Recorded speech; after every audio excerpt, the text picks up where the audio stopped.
Okay, good evening everyone. Welcome to the Dallas Sierra Club's monthly general meeting. We're going to start. We're already running a tad late. First, let me say, I'm Dan Holton, by the way. You're a illustrious leader. We have ice water and soda and ice and cookies over there, where you see people hovering around over there. They're good. They are. They're good cookies. Are those Tips Treats? No, Kirk's wife. Oh, Excuse me. Kirk's Cookies. Kirk's good. I like it. Okay, now secondly, we have David. Where's David? Oh, Right here. there he is. David wants to make an announcement, political announcement, because he has to leave, and he's going to go right now. All right, thank you. Well, actually, I'm coming back, but I have to, where am I supposed to stand for the TV audience? right there. Right here, okay. Well, good evening, everyone. I'm David Griggs. I'm the political chair, and as you know, this is political season. We have some interesting news. We're going to be finishing up the Sierra Club Political Committee of Texas, which I chair, is going to finish up its endorsements by Thursday. And we are making several statewide endorsements: the governor, lieutenant governor, attorney general, and I guess ag commissioner. We've already endorsed the candidate in the railroad commission and the land commission. You've heard this before, Jay Kleberg, and then we've also endorsed Luke Warford, who is the candidate for railroad commission. And the other 4 races will be identified very soon, and that is because the Democratic Convention is in Dallas this week, and we're going to have a booth at that convention, and if any of you are delegates. And then the main thing I want to tell you all about is a fundraiser that we're having at a restaurant downtown called the Green Door. Who knows where that is? I know, Mark, you do. And it's going to be from 5 to 7 after the convention is over on Saturday night. And so I put it here: Sierra Club PAC fundraiser, Saturday, July 16th, 5 to 7 at the Green Door. It's on South Harwood. You know where all the Masonic buildings are, the Shriners in New York, right? You know, just south of downtown, near City Hall. That's where it will be. And we need people, because we're going to invite some of the candidates that we have endorsed to drop by after the convention is over. So it's a great place. You can eat. We're saying this is an outdoor event because that's what Sierra Club wants, but it is a little hot. But it is a patio, and it's covered. There is an indoor part, and if you get hot, you can go inside and drink or eat or whatever you want. We're going to have some food that we're sponsoring. So this is an event where we need your support. We'd love to have your attendance. If you can't attend, we'd love to have your donation to the Sierra Club Political Committee of Texas. It has to be that way. Sierra Club Political PAC has to be in your check. Or you can go online. And I don't know, John, can you put up the website, or is that too difficult to do real quick? TurnTexasGreen.org. Nothing's too difficult. That's right. He can do anything. TurnTexasGreen.org is our website, and there is a way on that website for you to donate with a credit card. It's a real easy process. If you want to come to the event and bring a check, or if you want to come to the event and bring your credit card, that's great too. Any way that you want to do it. But I really want to encourage you all to try to come Saturday afternoon from 5 to 7. That's early enough that you can go on to some other event that evening, or you can just plan to eat there with us. We'd love to have you. And you might get to meet some folks who come, candidates that the Sierra Club has endorsed. Like I say, we're about to endorse some statewide candidates that are running for major office. So I hope that you will want to join us again at the Green Door on the 17th. Okay, This is our Turn Texas Green website. This is where you can find out who we've endorsed. And John, why don't you click on this one right here, the donate button, donate now or whatever. You know, it always helps to kind of show people how to do it, right? It's real simple. You can pick the amount. Thank you for picking the highest amount, John. And you click on that, and then it goes to, you can fill out your name and information. We do need your employer. That's part of the law. Or if you're retired, that's fine. Just say that. But that's how you do it. You make your contribution through your favorite credit card, and we'll get it. So, any questions about that? Yes. How much is it to attend? There is no charge to attend, but we would like to obviously have you donate if you come, right? So, yeah, at this point, we are not trying to charge for it. We're just trying to encourage donations for people who come. Okay? And pre-donations are very, very appreciated. If anybody wants to, like, pledge a certain amount, that would be great. All right? Thank you. Appreciate it. Behind the green door. No. You're all making believe you don't know what You had that to go is. there. Okay. Are there any other announcements before we go to some committee reports? Okay then. We'll go to the Conservation Eco Action Committee. Renee, do you want to say anything about that? As I remember, Here. no, as I remember, it's not a report. We didn't have anything. You didn't have any? No, we didn't have anything. Because we didn't have any. They're on vacation. Yeah. Well, It must be nice. Let's do outings next. Mark, there's no Mark. Yes, I know, I'm going through it, to mention the names. Arthur is sick, so he's not here tonight. So Liz Whelan is going to tell us about outings in ICO. Thanks, Dan. Welcome, everyone. I know we have some new faces, and it's wonderful to see you. I've tried to talk to a few of you already, but my name is Liz Whelan. I wear a couple of hats, one of which is, I'll do the announcement for outings. This is for everyone who's interested in just getting outdoors, and we do simple things like little day hikes. Normally, it's a little hot right now, all the way to some backpacking trips. So just a heads up, because once things go online, they tend to fill up rather quickly. So in July, there's a group going in a couple of weeks to Colorado. They'll be backpacking in over Labor Day. They'll be going, I believe, still to the Pecos Wilderness.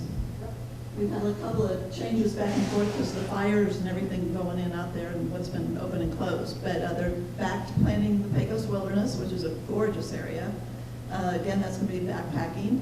And then in October, one of my favorite outings is Colorado Bend State Park, which is a wonderful state park in the lower hill country of Texas. That is tent camping, so you will have your car and you'll just carry your things a short distance to the great big gorgeous group campsite that we have along the river. Families, it's for anybody. You don't have to have much experience at all. You know how to put up your tent, you're set. And we'll help you with that. All of these events will, because they involve distance and a certain number of people, all of them, when you go online, there will be a little description, and then there will be a link to go to what will be the paperwork and the more detailed information about each trip. So you'll need to look at that. If you're interested, your completed paperwork and your check received by the leader is what is your reservation. So don't just like email and say, I want to go on your trip. You need to get that paperwork and the check in to hold your spot. But we're all happy to talk to you about any of it and be watching for day hikes. They'll be planned as soon as it's safe to go outside in the heat. It's just a little too hot right now. So, yes, Mark. When, do you know the dates when you'll have your classes this fall? We don't. We're looking into the locations. Some of the locations we've used in the past either are not available or still not open to meetings. What classes So, are you going to have? we're looking into the Backpacking 101 for the first thing. Also, Arthur is part of that, and he's been out sick. So when he feels up to that is another part of it. We'll also be hoping to do a picnic for everybody, really. It's not just new people, but just everybody kind of getting together. Again, we want it to be cooled off a little bit more. We usually do it at a covered pavilion at Churchill Recreation Center, Churchill Park. So we're kind of hoping maybe to do both of those toward the end of September or early October. That's what we're looking for those. So, yeah. But please, if you're interested and you're just not sure about something, there's no, like I always say, there's no stupid question other than those that aren't asked. So give us a call, ask somebody, and we'll do the best we can to answer your questions and make it work. You got a question, Liz? Sure. Yes, Christy. I was gonna try to meet Mark Stein tonight. Uh-huh. Because Amy, Mark, and I wanted to offer to lead a hike at what we call Bonton Woods, or the Ned and Jean Fritz Texas Buckeye Trail. That'd be amazing. Absolutely. So do I contact him? You contact him. What he would do is coordinate with you for one of our leaders. But to have you guys there as partners in resources and information and showing us around would be absolutely amazing. And he'll help you and coordinate a date for that. Okay. And then what he'll do is a write-up, just like I'm talking about, and put it on our outings page, our calendar. And if you haven't already, a good idea is to sign up if you're interested at all. We have a monthly electronic newsletter that goes out, and you can get the link on our website, our homepage, and it's just outings news. And that way too, you'll get that monthly update. When things become available, they're usually sent out in that notice. They're on the calendar also, but if you're just not routinely thinking about checking the calendar, that monthly notice will get you updates and you'll be the first to know to be able to sign up. Thanks, Chrissy. And I can get with you too. Done? I see it. Well, go ahead. Okay, other hat. Other role, I said somebody criticized about hat analogy, but anyway. So the other thing I have been doing for years also, it's called ICO, or Inspiring Connections Outdoors, and the whole idea is to get underserved kids in our area out onto the trails, just to get them outdoors, get them into nature, and to make that possible for them. We can't do that without volunteers. Because of COVID, we were shut down, we haven't been able to do things, but we're trying to get things kind of rebooted back up. And in order to do that, obviously, we need to know how many volunteers that we have that will be with the program. It is not a designated time period. It's you doing it at your convenience when a date comes up that you're available. We do have some training because we work with kids. We also do criminal background checks, the usual kind of stuff. I have a picture board that's real fun, but it would have melted in my car all day at work, so I didn't bring it. But I do have a sign-up sheet. So if you just want more information, I'll be happy to talk to you. Just leave me your information, and I can get with you and tell you a little bit more about it. The important thing is anything you can do is more than if you're sitting at home on a couch. So we're not trying to break the record on how far we go or how fast we go. We're just giving these kids a chance to get outdoors. We usually provide transportation.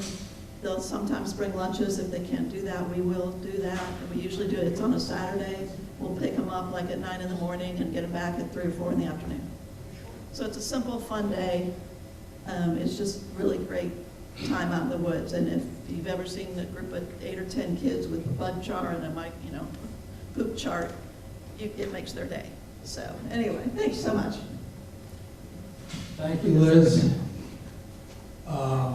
Let's have Wendell Withrow do membership next. And make sure you tell them about those sign-up sheets. I'll do it. We'll start there.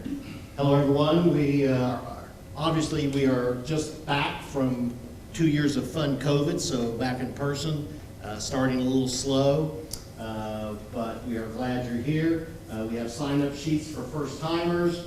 We have T-shirts on sale for $10 each, which is basically wholesale. And after the meeting tonight, we will go to Fuzzies, shown here. We will go to Fuzzies on Midway for some dinner afterward. They've got good salads and tacos and very cold beer. It's a good place. Just go out to Midway, turn left, and it's about 2 blocks on your left. I want to say one thing, what Liz was talking about camping. If any of you are not familiar with tent camping, you can purchase a tent camping book, and the author will sign it for you, and all profits will go to the club. And do make a note of that October date.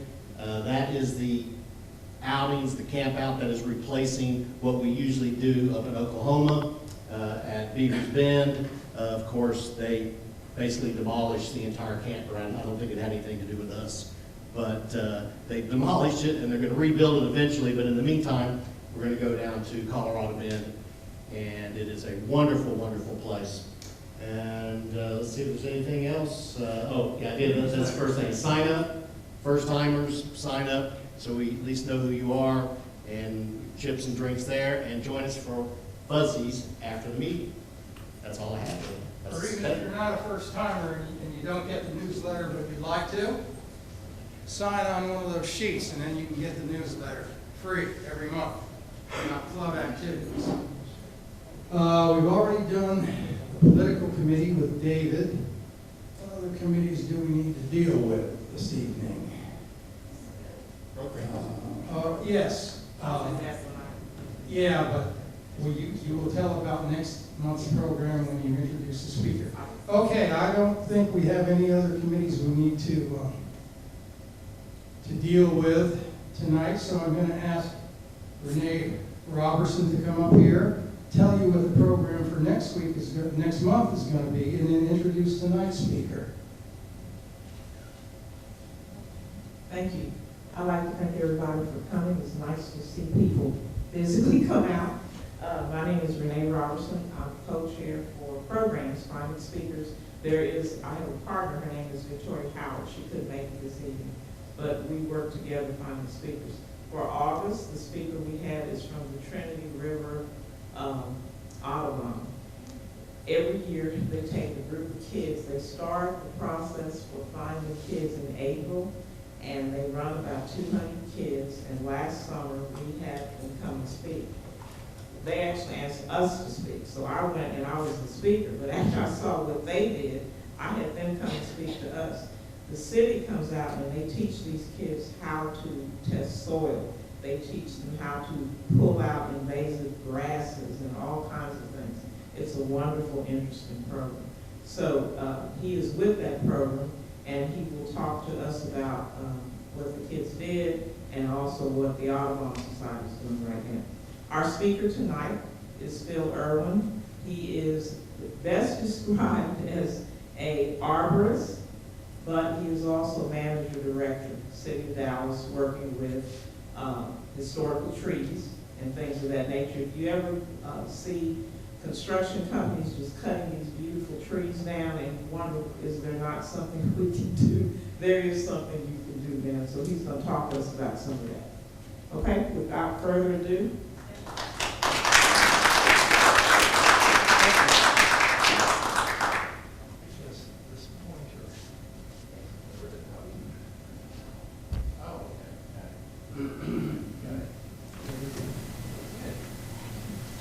Good evening, everybody. Can you hear me all right? All right. Appreciate you inviting me out. I'd love to come out and do these talks once in a while, because they're very rare that I actually get out here and do them. So getting to see the people again, it's really amazing to see people again after the last couple of years. It's been a struggle, but you know, people. I feel like everybody's starting to revive a little bit. I'm grateful for it, I can tell you. Before I start, I do want to mention that there is a virtual meeting that will be held Thursday night. It's on the What is the Emerald Ash Borer?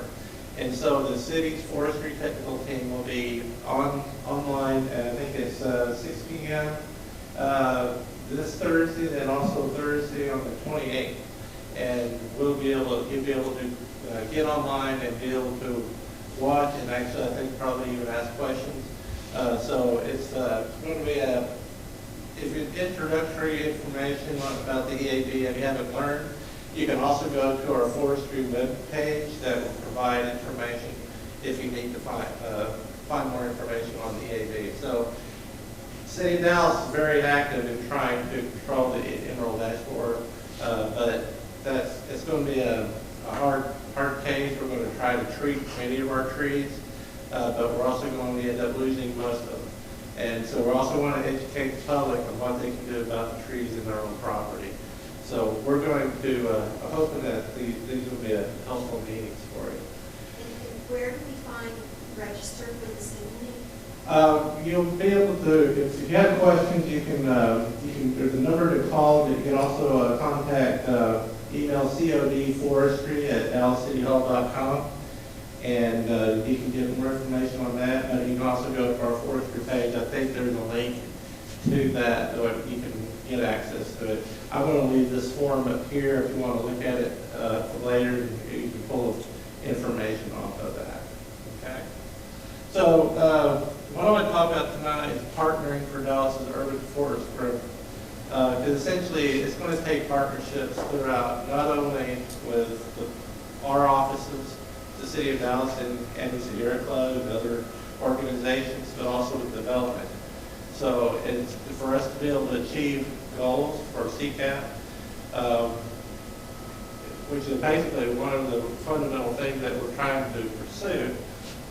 It's going to take more than what we're doing today to achieve it. So I want to give you a brief introduction. Development services, tell you a little bit about what some changes happening there, new department structure. The City of Dallas Forestry, the partnerships we have as filed the Forestry Technical Team, how it's structured, CCAP, the Urban Forest Master Plan, NFO and historic trees. And I want to introduce some of that to you. I haven't heard about that. It's something that has not been used yet, and we're going to see if we can get some of that turned around.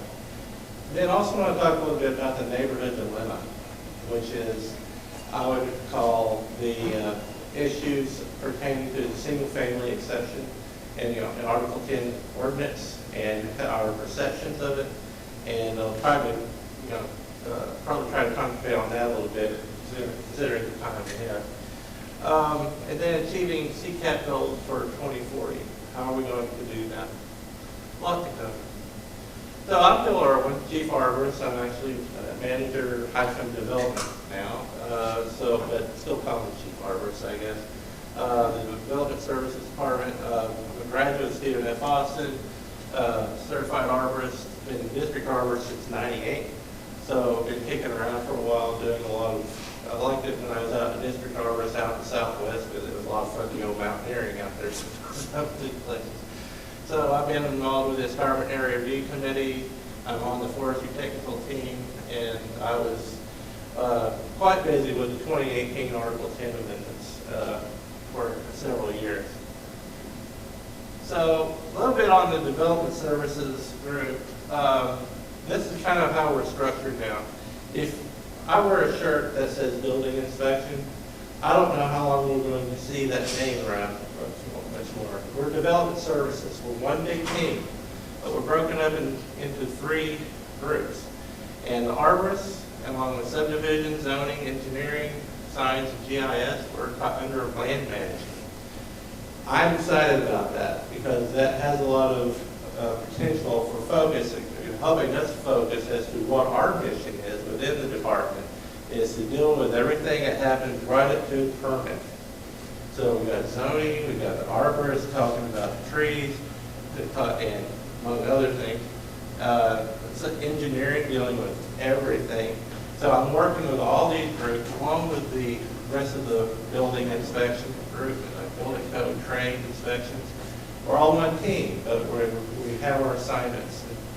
Under land management, I feel like that we're going to be able to create more ability to perhaps manage more than we have today. That means working with our other departments more cohesively in pertaining to code compliance, Dallas water utilities, all these other departments that deal with land management. But also most important, I think, maybe our customer advocate group. Because essentially, as you might know, our department has gotten a lot of bad press of late. And we're trying to turn things around, and we have a magnificent new director, Andreas Mucosa, who is basically already providing great leadership, and I'm really excited to have him guiding us. Thank you. Here. And then, this is the other thing I'm excited about. The City of Dallas Forestry.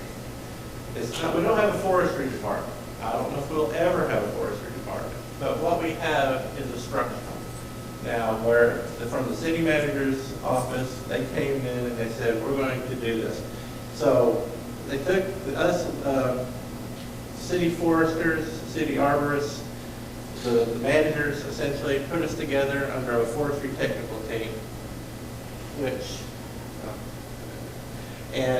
basically provides Dallas Water Utility, basically Karen Woodard, Public Works, Christopher Rasmussen, myself in Development Services and Park and Recreation, Chris McMaster, and Brett Johnson. And then we also have reference to code compliance, nuisance abatement, but there's also aviation that's come in and has also joined the group. But we also, we communicate with the Environment and Sustainability Committee, the Environmental Commission, which was recently formed, but also importantly, the Forestry Task Force Partners, which basically organizations like you and other organizations across the city can be part of that Forestry Task Force where we meet quarterly, actually maybe it's every 6 months, I'm not sure now, but they may have to change. But the idea is that we meet and bring everybody into the discussion about what we're trying to do. So we have a lot guiding us as a forestry technical team. We have an executive committee of assistant directors who lead us as far as how we're supposed to, how we're going to act, but also they're working to help fund our operations. So what we're talking about with EAD, they're getting funding passed through council to be able to start work on EAD. I'm actually starting to work on code amendments to try to address things that we need to have in the ordinance so that we can manage the EAD issue. Everything that we do has emissions, so we needed something to follow, and the first part of that is CCAP, the Climate Action Plan that the city passed. That is a very important tool for us, and more so than you might think, in that it's going to guide everything that we're trying to do today, which because of CCAP, we also have an urban forest master plan. And the urban forest master plan has all the goals and actions that we're supposed to follow as a forestry technical team, and we're implementing those, trying to maintain the schedule that was put into the master plan. And for the most part, we're doing a pretty good job of keeping up on that. And so the master plan is an excellent tool. The city itself put about $50,000 from the reforestation fund into it, but most of it was funded through the Texas Trees Foundation, working with Davey Resource Group. And so essentially it's an excellent plan, and so we're trying to implement, and I think we're doing a pretty good job so far, but we hit some roadblocks, and then EAD shows up, and we start concentrating on other things that we have to do. So the action plan has an important aspect to it. It's a roadmap outlining activities that we're supposed to follow, and we're going to try to follow. Important to this is there's this goal in there that talks about targeting a 37% tree canopy cover by 2040. I've been looking at that on a daily basis, and I keep thinking, how are we going to achieve that? After everything I watch every day, watching entire blocks get deforested. Now I watch areas where you get on Google Earth and all of a sudden there's a blank spot where it used to be covered with trees. It's like, when did that happen? It got by us, but we didn't see it. So now I have to go try to figure out how to enforce on what happened on this piece of property. And what happened is that somebody decided they wanted to park the trucks on it. This is happening all over the southern part of Dallas, and I've got to try to figure out how to stop it. And that's where I need to try to get all the other departments involved. So I'm concentrating heavily on how we're going to get that 37%, because it's estimated in the master plan that we're at 32. That's from the master plan from recent, but I'm thinking it's been going backwards since. So what we have to do is figure out where the trees are going to come from that are going to help us get to that 37%. So now we got conflicting goals with the city of Dallas, mass development, but also protection of a tree cover. So we have to figure out what's realistic. Where are we going to go? How are we going to get there? And that's kind of what my focus is going to be. So we have the master plan has where we do monthly updates. So the city is being very transparent about how we're keeping up with that master plan, or actually with the action plan, excuse me. The actions include implementing the urban forest master plan, and so we're doing that. City council adopted the master plan, urban forest. I'm getting these things crossed. Urban forest master plan, and so essentially, what we're working on right now, the fundamental part of it is completing a tree inventory of all right-of-way and park trees, which was initiated. We also initiated tree keeper at the end. We actually got funding to start on this inventory. And you hear me okay? Okay. So we're actually starting this process, but we're also looking at other possible technologies and how we might be able to implement this better, such as LiDAR and such as that. But LiDAR is limited in its potential because it does address a lot of area, but we have to get down to the nuts and bolts of the tree. We have to look at each tree individually to make sure about what's going on with those trees. And so LiDAR has its uses, but we still need a tree-by-tree inventory so we can tell what's going on. We're centralizing the city's urban forestry programs. Well, that right there, that's where the forestry technique came together, is that we were able to get assembled. We're not a department, but we're multiple departments working to the same goals. We worked on a storm response and recovery plan. Again, it's in our mission right now, and we're working on getting to that point. Strengthen and support existing relationships and partnerships. We're building right now to have an urban forest summit by next year. And also we're doing these little discussions like on the EAB. So we're finding ways to better communicate with the public. We're working toward an urban forest management plan, but that's going to take a little time because we have to, for the most part, get that inventory, which is going to go into that management plan, trying to figure out what we're managing. We're going to ensure the regulations, the best management plans, and guidelines are in place to support tree canopy growth. So the Forestry webpage is running. It has information, and also we have a landscape tree manual on the website that is available that has information, and we're trying to work to try to make improvements to that. But I think we need to work toward getting some partnerships to make an outstanding landscape tree manual. What we have right now was put in 2018 that was put together quickly from a task force that worked on it during the time that we were putting the ordinance together. And if we can create a nice, beautiful, professional-looking landscape tree manual, that'd be excellent. So I'd love to get partnership with a nonprofit organization to work together to try to form together a master plan that we can really be proud of, other than just being online Adobe documents. Develop and implement a strategy to maximize investment and resources. Create a plan or strategically plant and care to ensure equitable access to tree canopy. There's a tree equity score that American Forest came out with that is an excellent website we're going to go look at.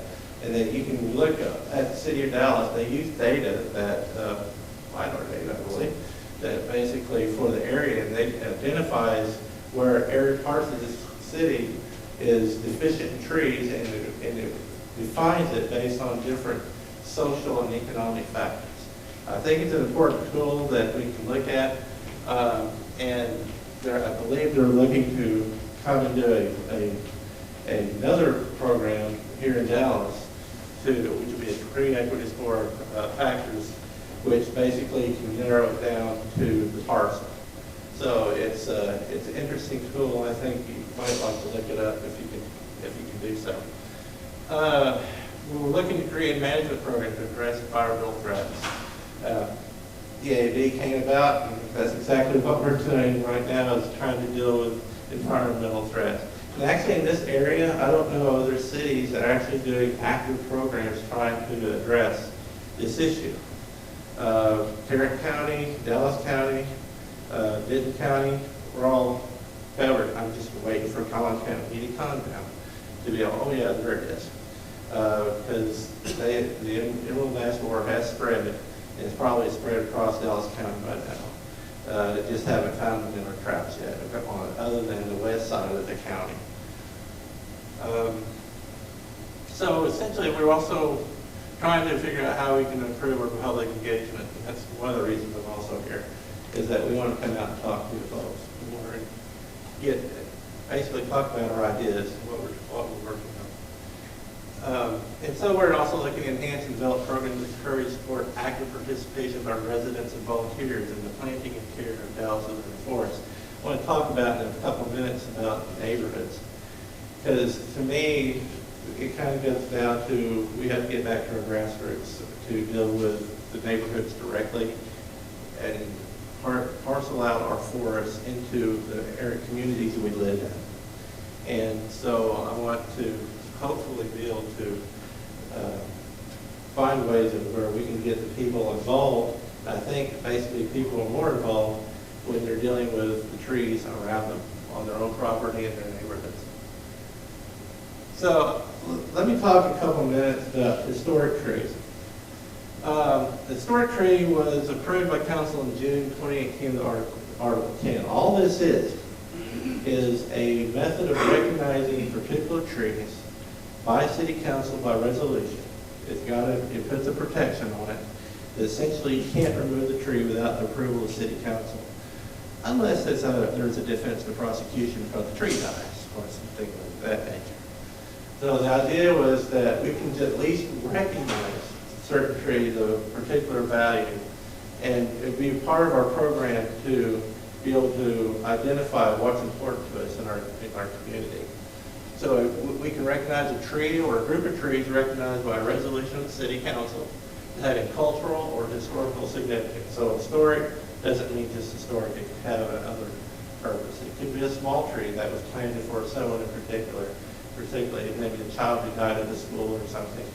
That could be recognized potentially. It's just so that we can put protections around that tree and say, you have to leave that tree alone. And then we make sure the community recognizes it. Property owner must agree to the nomination. So far, the nominations that we've brought forward so far have all been on public property. A private homeowner can also nominate a tree on their own property. That's where the rub is, and that essentially they also have to make sure that tree is going to stay protected if they decide to sell that property. So that's something, that's probably one reason we'll have a limited number of trees that might have that status. There'll be a certified copy of the resolution in the deed records. Historic trees may only be removed by approval of council. Defense and prosecution would apply if it got diseased or just got felled in a storm. There's no reason to retain that historic status. Nominations have been made, but not completed by the departments. We have a couple that's been around or several that's been around for a year, and we're still holding on to while we just try to determine when to take them before council. The Texas Historic Tree Coalition maintains an active list of trees in the community and across the state that establishes historic or as heritage, and also Comanche marker trees. A number of those trees, the Bur Oak in Big Spring, Great Trinity Forest, Bur Oak, Post Oak Grove at Pioneer Park, which is one of my favorites on this list, Dealey Plaza and Heritage Village, Cherokee Oak. All these trees have been nominated, and we're just trying to talk to parks and Dallas Water Utilities, which are the departments that manage these lands that have these trees. When can we take them to council, or is there more information we need to get on these trees before we take it to council and ask them to list these trees as historic status? So, I mean, I recognize the Texas Historic Tree Coalition. Anytime they call something historic or of cultural significance, that is as much value as anything that for the city council would call it historic. Actually more so, because they recognize trees all across the state. What's holding up the Great Trinity Forest Borough in the Big Springs? Right. It's just a matter that we just haven't followed through with completing the process with all the other issues that come forward. We reviewed it, and then there were questions about, us officials, city officials, we get paranoid. And so we get to where, okay, what does this do to our department? Are we bound to something as a city council? And then the question, is the park board bound to some decision of the city council? And I'm happy to explain to everybody that no. All of this is a simple recognition. It doesn't do anything other than increase the amount of mitigation on someone who would dare cut down that tree. And so that's all that is. But I'm trying to now turn that wheels around again and see if I can get things going. And I don't know if anyone recognized the Beckley Commerce tree. There's a tree down there off Beckley Commerce that's been there for forever through all the levee construction and everything. And it's now survived street construction. And the Fort Worth Avenue group has tried to nominate, and I think the Texas Historic Tree Coalition is going to look at calling it also a historic tree. Really trying to protect the tree because it's a tree, if you look on the aerial photos in 1930, it's a large, big shade tree. So it's a very old tree that survived a lot. So let me talk a few minutes about neighborhood forest overlay. It's a tool that's not in Article 10. It was created afterwards as not an afterthought. It was basically during the Article 10 process. It's like we need to give the ability for citizens to take action themselves, to be able to create their own regulations over their areas if they choose to do so. So it's like a neighborhood stabilization overlay. This pertains to whether or not you can protect a group of trees on certain residential lots and then enforce it. The only way we can enforce it is to put it under an NFO. And so refer to Section 10, Landscape and Tree Manual. If you ever go there, you can read up on the NFO and how that works. It must contain at least 50 lots, will be an original subdivision containing fewer than 50 single-family or duplex structures. Or it may contain less than 50 lots, but no less than 10 lots. If the lots are located alongside a primary natural area, say like a creek, escarpment area, or if the lots maintain a current forest cover of mature, large, or medium trees. So that is that if you have like a little cove of houses that has a particular character, of these large, old, stately trees around them, you can, as a group, decide to, we're going to create this NFO, we're going to protect these trees to the fullest that we can. So if somebody decides, yeah, we want to come here and build a new house in here, they're going to have to go through a process. Because if their lots in it right now, if the lots are under 2 acres, I'll talk about this more in a minute, the homeowner could go there and cut down any tree they want. Okay, so this drives some people crazy as to this can't happen, but it is. I mean, you're as a citizen on your own property, you can do anything with your trees that you want to in the city of Dallas. So that's just something that's been about since. Think about the city ordinance has been around since 1994. So that's not that long. What happened before 94? There were no ordinance. There was no ordinance. Since 94, there is an ordinance, but it applies to single-family homes. Now, if it's a vacant lot, it's not accepted. So we would be looking at protected trees there. But if it's got a house on it, you're free to do with the trees as you will. So this basically was to try to allow homeowners to be able to work together to try to build some kind of conclusion as to how we want to protect the trees in our own little protector in a little area. Is this a good tool or not? Well, that's a good question because since it was passed in 19, no one's tried to go through the process. Yes? If you try to create one of those, what percentage of the neighborhood has to agree?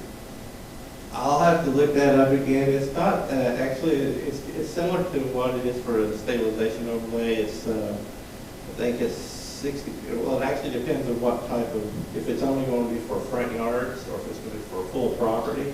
But like front yards, it might be like 60%. If it's full property, it might be 75%.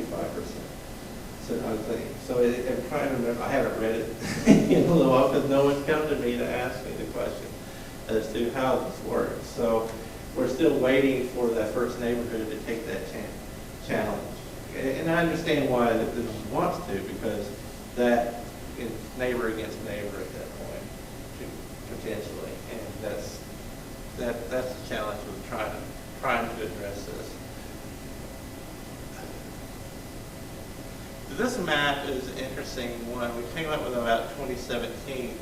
It kind of represents, the pink areas represent residential zones where there are single-family duplex exceptions would apply with existing single-family duplex structures. So imagine if every lot within these pink areas had a single-family or duplex house on it. That's an area that I could not enforce on in the city of Dallas, because you can build a house on that, and I would not be able to address the Article 10 tree code in those areas. So it shows there's a lot of land area. We have the 341 square miles of land area in the city of Dallas.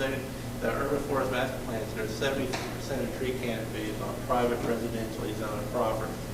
And so it's, we're limited in what we can do on those.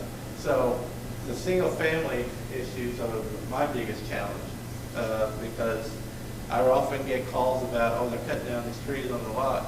My first question is, the house still standing? And if it is, I was like, I'm sorry, I have nothing I can do about it.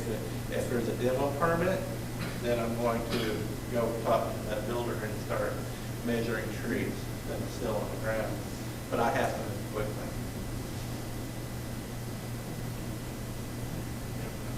So this is the thing, this is what I was talking about as far as if you have you've got the exception represented by the top, less than 2 acres, single-family duplex use on the lot, no tree protection mitigation required. But then, once the house is demoed, less than 2 acres, then the trees are protected. It's a vacant lot, trees are protected. This one here, with the unrestricted zone, is basically, if you go in with a building permit and get a permit issued, there are trees still standing on the lot, that center area, then essentially you could remove those without mitigation if you have that permit. So all that is trying to get the builder to work under permits and not come into a neighborhood and just run wild and start cutting down trees on the lots. But all the trees in the front yards, the side yards, rear yard, we're trying to make sure that if you're going to cut those down, you have to pay the price on that. So we're trying to incentivize retaining the trees. And then basically when the house is built, the homeowner gets that exception again. So you can see anytime that I'm trying to do enforcement, it's on a small window of time on any of these lots as to whether or not I enforce on them or not. So this is one of those things when people start seeing builders start moving into their neighborhoods, these are the things that we're having to deal with and try to play the chess pieces against each other and try to figure out what do I enforce and what do I not enforce. And some of these, we just have to tell the builder if you don't have to mitigate because you time the removal of trees at the wrong time. So all in all, this is probably one of the things in the ordinance that I've always had trouble with, the single family exception. But at the same time, I don't know if there's another way around it. It's actually put in the 94 ordinance just to be able to get the ordinance passed in the first place. So when it came back in 2018, basically there was a great debate over whether or not we should do away with the exception, and it was pretty much decided we have to retain the status quo where we are today. But we made some modifications with talking about the timing of demolitions and such as that. So I'm sorry. There's not much we can do due to the situation on the single family. Okay. So what is our role in expanding the urban forest? I say our because I'm thinking that between city officials and you in these organizations, we're all on the same page as to what we have to do. We need active education to the communities on the protection of our urban forests. We have to plant in many and diverse areas of the city. Development has to be part of the partnership, and they must restore the future tree canopies. They are planting trees they're wiping out these areas, big warehouses, but the big warehouses also have a lot of landscape area potential. So they're out there planting these 2 to 3 inch trees, live oaks, red oaks, hopefully not ash. We're getting away from ash. They're out there planting all these trees. These are going to be the future canopies that we're going to try to help build our canopy up to meet CCAP. Because we still got time to get to 2040, 2050 when we're trying to get to 40%. So neighbors are being sensitive and alert to the activities in the community. I need you folks to tell me if I live in Dallas, don't call me here and speak. All you folks who live in Dallas, let me know if you see something in your neighborhood you think might not be really up to code. I can try to see if I can deal with it. Rat out these builders if you want to. It's just a matter of, I need to know what's happening. I've got 4 district arborists when I'm fully staffed. Right now I've got 3. Land acquisition and conservation in native woodland areas. We have bought 2 large pieces of property in the city of Dallas with a reforestation fund. I didn't think we was ever going to do it, but Trust Republic Land came through and worked out a deal with the property owners out down off 35. Magnificent. And so it got turned over to the city of Dallas with the reforestation fund dollars. And now we have this big, beautiful piece of property that will be a park. And then there was another one down off Downey Ferry. And mainly we need to get back to our grassroots efforts to change, make the change. Because we have to find ways of energizing the community about their neighborhoods, about what's in their neighborhoods. One of the things that inspired me was this report, this research paper, The Neighborhood Approach to Urban Forest Management from Halifax, Canada. Now, Dallas is what means Halifax, Canada, as far as personalities, the way people work together and such, we're different. But they essentially, what we're talking about, they developed a novel approach to urban forest stratification.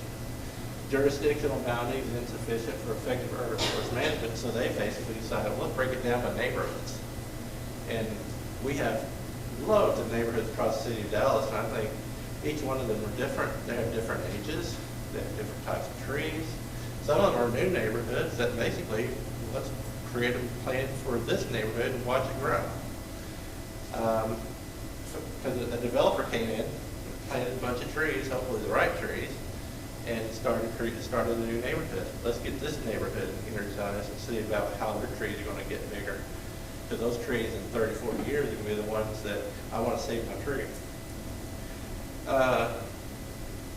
Canopy cover alone is an inadequate urban forest indicator target. I believe that. We have to do those inventories to identify the trees best we can. I love canopy measurements, but they're limited to what they can tell us.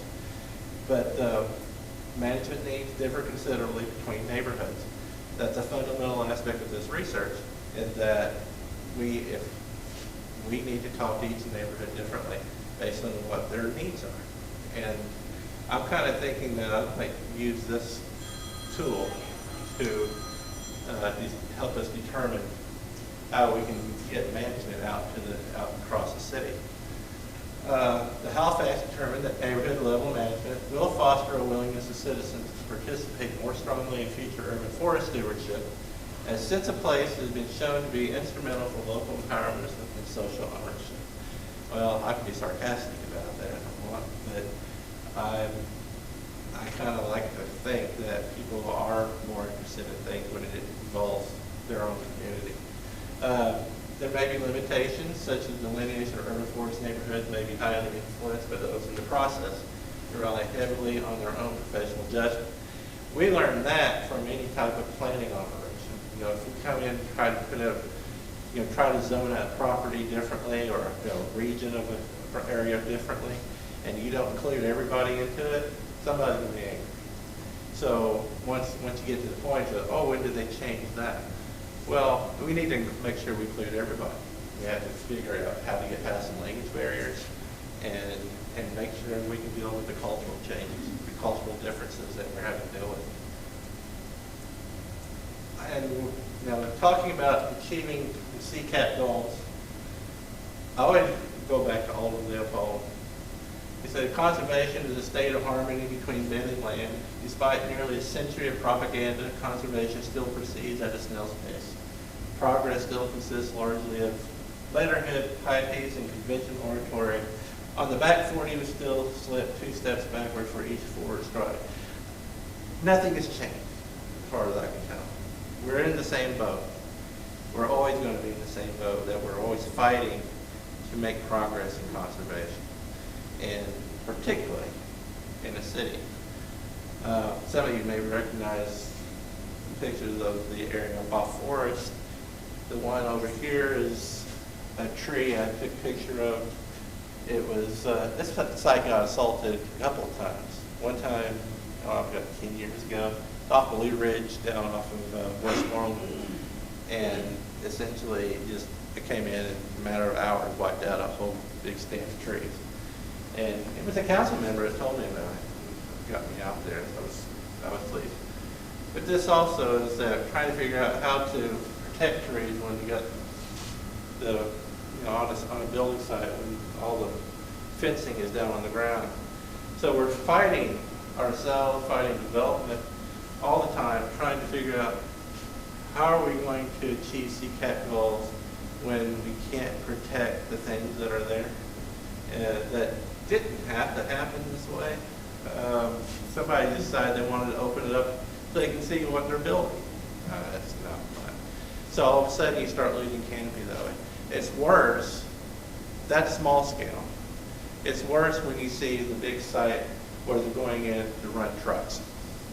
We're talking 11 to 20 acres of land, just, and what, I can't say anything about the health of the trees. It might all be cribbing for all I know. But I don't know that until I get out there and I see all I see is a moonscape. So, so what we have to do, we need to get land management, my group, to manage. So I'm going to be working hard to try to get that occur. So I'm trying to make changes within the department, trying to help that happen. The Forestry Task Force partners, that can include you. Let's push for the land ethic that Alden Leopold espoused so well. That basically we need to get people changing their mindsets about things. But that's a forever task that will never fully succeed. But you have to have the struggle to do it. Development must continue to plan for the future and maintain those investments. I need to make sure I have enough inspectors to go out and make sure all these landscapes that are getting planted are being sustained. Because if they aren't sustained, then they're going to end up being dead in 10 years and not replaced, and then we'll never have a canopy off of what we planted on these warehouses. Stop illegal land clearing to a multi-tiered enforcement team. One of my other goals is to be able to work with code compliance, Dallas Water Utilities, OEQ, Office of Environmental Quality, to be able to put together a team to be able to take to community prosecutors and go after companies that do mass clearing. And then basically I might be able to we can get the word out to people that you can't do this anymore. Because at this point, you go out and look at a lot of sites that have been filled on, that have operations going on, they may have never been enforced on. Instead, they came in and got a certificate of occupancy and got compliance. And so this is the way things have always worked. And this is what I want to try to encourage changes in the departments and across the communities to help us be able to navigate this differently. How we deal with the removals and the illegal fill operations that go on. So that's my talk. I'm here for questions and answers. I figured this probably would be way fast. Yes. Yes, I was wondering in your urban canopy efforts, how does the aspects of including native trees incorporated in the plan, that priority to make sure that we have natives included in the planting? Yeah, we tried to focus on getting native plants into, actually our approved tree list is, we try to put mostly natives on that for what to go in, but there are also non-natives that are in there that are adaptable. But we, where we can make recommendations to landscape architects or designers as they come in. I don't deal with homeowners on what they're going to put in their yard. We can make recommendations if they come to me, but I'm always dealing with commercial developments and what they're going to put in. And we're trying to encourage native plants because they're most adaptable to the conditions they're being put in. They like to bring in a few outsiders, I would say, but I can't always stop them. But again, we try to put in our approved tree list and make sure that we focus on the natives where we can. Yes? I have a two-part question. Sure. So first off, do you know what the current percentage of canopy cover for Dallas is?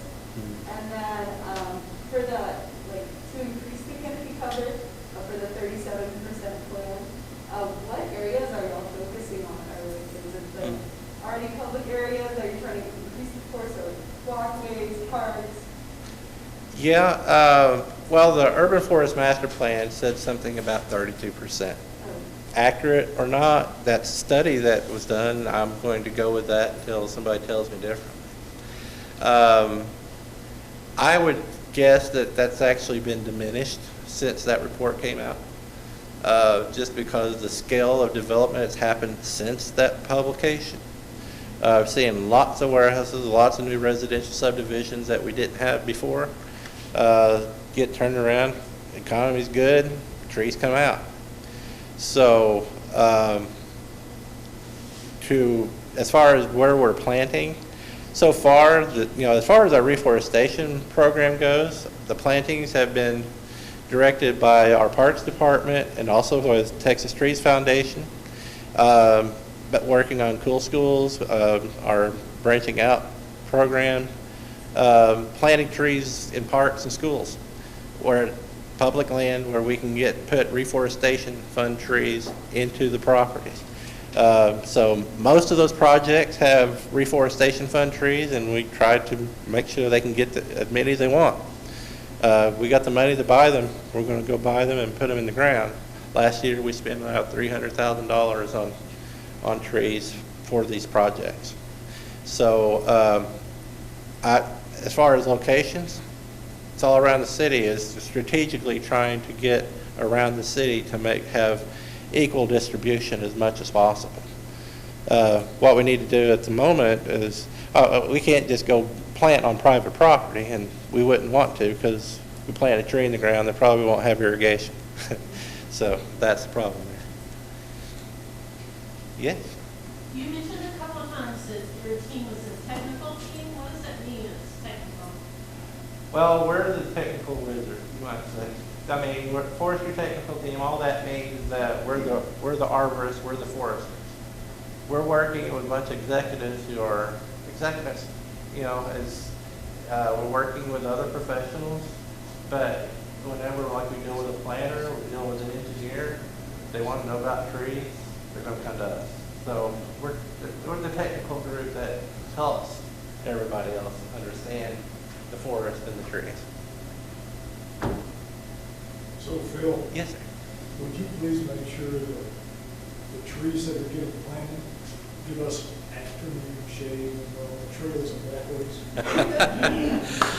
I'm just Great, saying. no, I'm just saying. I'm glad you actually brought that up, because that is what we're talking about here is issue, we're trying to put trees on locations where the trails are, which happen to be a lot of these places where they're open and overhead electric, and we have to deal with Encore, and they won't let us plant trees under there anymore. Or there's an underground 84-inch water line that's ancient, that basically they're afraid, basically engineers fear trees.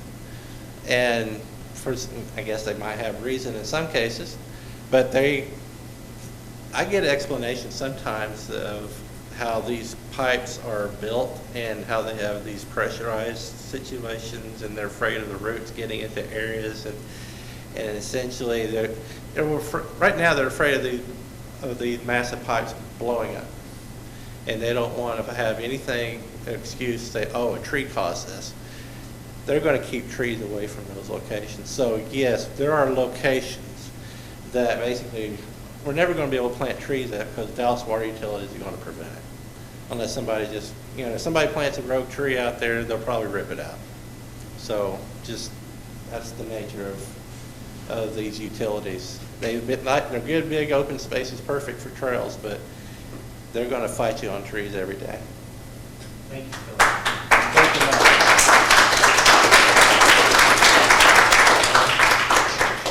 I see that before we adjourn, is this thing on? Is it on? I didn't turn it on. Hello? Maybe a battery went I out. think it died halfway through. Ah. Okay. Well, I see Christy Kerr-Leonard is here, and I'm going to give you an opportunity to come up front if you want to and say a few words to promote the Ned Fritz Legacy Project. Thank you so much. Hi, I've got some handouts in the back. I'm working with Renee about when we're going to present to you guys, but who in this room has ever heard of Ned Fritz? Okay, Ned Fritz. A lot of the education, okay, so Ned Fritz is basically the founder of Texas Conservation. Without Ned Fritz, we would not have East Texas Big Thicket, the Trinity. Well, Bud can talk more. What did Ned do that we wouldn't have? Well, Ned's claim to fame really is that he sued the Forest Service to stop clear cutting in our national forest to be selective management. And also working with Congressman John Bryan and Steve Bartlett, Republican, Democrat and Republican, saved 33,000 acres of wilderness in East Texas, you just mentioned. The Big Thicket. And Ned was really a pioneer for safe open space here in Dallas back in the 60s. And the barge, they wanted to have the Trinity River be a barge canal Yes, from, he stopped, had a whole host of people that joined together to stop the barge canal that was planned to bring waterways up from Lake Livingston up to Dallas. which is crazy. Yes. To quote me on that. And then he was very instrumental at the end of his life on stopping the toll road with many other people. He had a gift of bringing people together and inspiring people. So Amy Martin is my friend, neighbor, and fellow Texas Master Naturalist. And we, with the family's permission, and we're working with Ned's family, he only died about 12 years ago. His wife Jeannie is still alive, and I go to the same church with her. So we're creating the Ned Fritz website, and really excited about it because while there is information about him, he did most of his work before the internet, which I know is shocking. So a lot of information is being taken down because people can't maintain the website.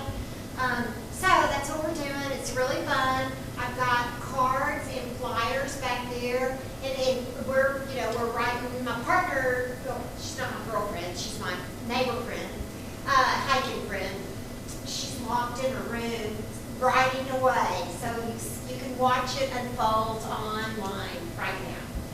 So check it out. Thank you very much.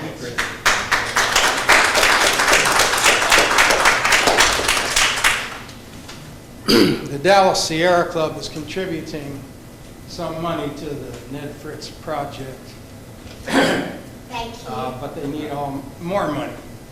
Okay, so we're about to adjourn, but before we leave, please take some cookies home with you. Kurt doesn't want to take the cookies home because his wife said not to bring him back into the house. Okay? So you, And they're excellent cookies, so we're going to adjourn now. Don't forget, if you want to go eat now at Fuzzy's Tacos up on Midway, right after we leave here, that's where some of you will be going. All right, so this meeting is adjourned. Thank you for coming. I'll put the ICO sign up for it, buy the cookies. We're up here. T-shirts and collared shirts, $10. And my book is $15. All profits going to the club. We're still at it. He's a